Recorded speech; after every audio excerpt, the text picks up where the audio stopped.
Have you faced issues with convincing people? Do you want the power to convince people? Do you want to influence people around you? Let's find out few ways to do so. Think before you criticize. When we criticize, we wound other person's precious pride. You might have experienced that when you criticize someone, then the other person will justify themselves and might even end up criticizing us in return. To understand this point better, I'll share a small story with you. Once there was an engineer and he was tired of laborers not wearing helmet at construction site. Every day he used to arrive at site and ask the laborers to wear helmet authoritatively. But as soon as he left, laborers used to remove the helmet and continue with their work. One day, the engineer thought of using a different approach. He went to laborers and asked, "Is wearing helmets uncomfortable?" Laborers were quick to answer and said yes, and even explained the depth of their uncomfortableness. Engineer was calm and patiently listened to all of them. After that, he explained the laborers the reason behind the rule of wearing helmets on site. The results were incredible. This is because when we criticize, people tend to justify themselves. So instead of criticizing, we can calmly make them understand the reason for not doing so. But be cautious. For people to understand you, they need to be sure that you are their friend and have their best interest at heart. We must always remember that we are not dealing with people of logic. We are dealing with people of emotions motivated by pride and vanity. So the first rule is to never speak ill about anyone. This takes us to our second point, which is the only way to get things done is by making other people want to do it. In the previous story, the laborers wore helmet because they wanted to do so and not because of the rules set by the engineer. When you want people to do something, then first arouse enthusiasm among them. Appreciate and encourage them so that they do their best. You can even go ahead and give them incentive to work.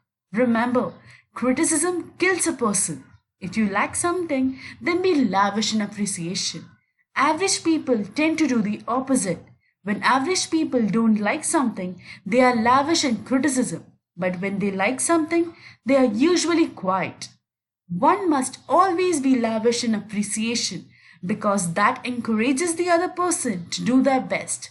But remember not to flatter. When you flatter, you tend to do more harm than anything else. Sincere appreciation is the key which would generate results.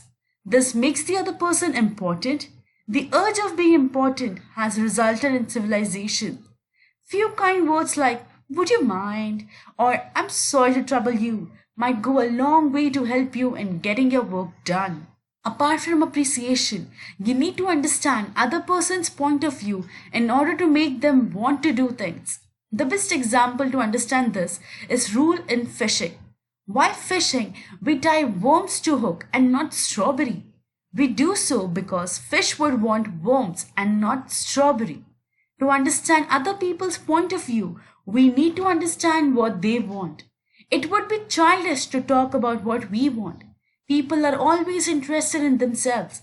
So talk about what they want and how they can get it. Remember, customers like buying and not being sold. Make others think of your idea as their own idea, and to do so, you need to first understand their point of view. The easiest way of all, smile. Smile is the best ornament one can wear. Always be happy because feelings follow action. When we smile, we tend to spread a positive environment around. This makes the other person comfortable and everyone loves being in comfort zone. This simple thing can make many friends. Another simple yet powerful way is calling people by their name. People are most interested in their name, but for that, you need to remember their name. Person's name is the most melodious thing for that person. They tend to connect with you on subconscious level. Become a good listener. Be genuinely interested.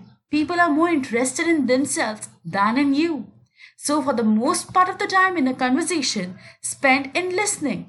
This would make the other person comfortable with you, and later on when you speak for something, they might end up giving you much more than you expected in the first place. You can't win an argument. Do you think people would like you when you argue with them?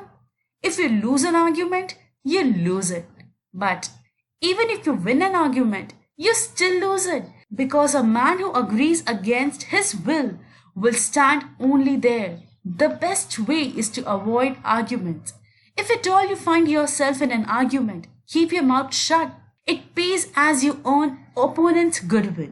When two people yell, there is no communication, only noise and bad vibrations. Buddha once said, hatred is never ended with hatred, it is ended with love.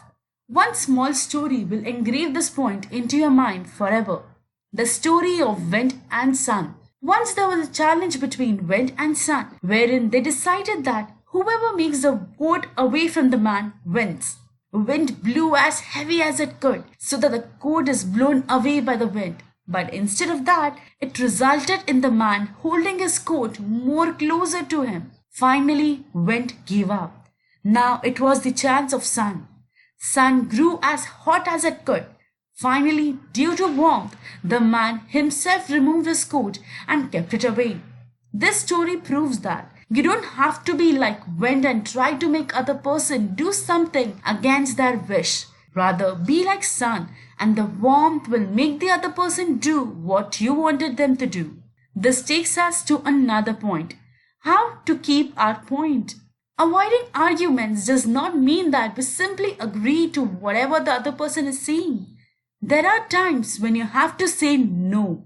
But when you say so, people strike back. When you say no, it won't change the other person's mind or opinion, but rather hurt their feelings. So when you want to prove something, do it subtly. Don't announce it. Remember, you can't teach a man anything. You can only help them discover it within themselves. Be wiser than other people, but don't tell them. The perfect example to explain this point is the character of Dr. Sheldon Cooper from The Big Bang Theory. We all know how social life went for him. Making friends becomes way too difficult when we start telling people how much smarter we are from them. You can say something like this: I may be wrong. I frequently am. Let's examine the facts. Be diplomatic. Never tell the other person that they are wrong. Show respect and treat with courtesy. The above rule goes the other way too. In case you're wrong, then admit it immediately. At the times of stress, say all the derogatory things about you that the other person wants to say. Now, the other person won't say those things to you. This reminds me of one of the episodes of The Office, Koi Point episode, which is 8th episode of 6th season, wherein Michael was embarrassed about something that he did and everyone laughed at him. But when he started making fun of himself, then others started consoling him. Anyways, this happens because people like to be the bigger man. When you say harsh things about yourself, people start being consoling for that matter. But when you don't admit or try to justify your wrongdoings, people won't leave a single chance to push it down your throat that you are wrong. The most powerful way of getting the other person agree with you is yes, yes technique.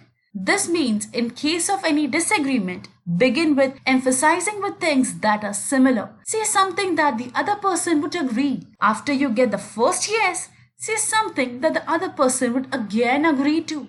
Remember to say things related to the context and not completely out of the concerned topic. When you get the second yes from the person, then say the thing that you think the other person would disagree. There are very high chances that the other person would agree with your point because psychologically, when a person says yes continuously, his mind is tend to say yes again as the mind gets comfortable with agreeing. And for saying no, the mind has to get out of its comfort zone and get into the disagreeing mode from the agreeing mode, which is rarely possible. Hence, this technique is called the most powerful technique in case of disagreements. Sales executives understand this point and use it extensively while persuading you for buying something. These are the key takeaways from the book How to Win Friends and Influence People by Dale Carnegie. You can get the physical copy or the audio version of the book from the link in the description. Smash that like button if you like this video. Share it with your friends and family to help them be the better person and avoid arguments. Subscribe to our channel Sense Growth for more such content. Hit that bell icon to be notified as soon as we upload a new video. Watching videos on this channel will also help you in growing, as these video summaries are made by the books written by experts. Remember, small changes each day can create huge impact at the end. Keep learning, keep growing. This is Chitra Deva signing out for the day. Meet you all soon with a new book summary.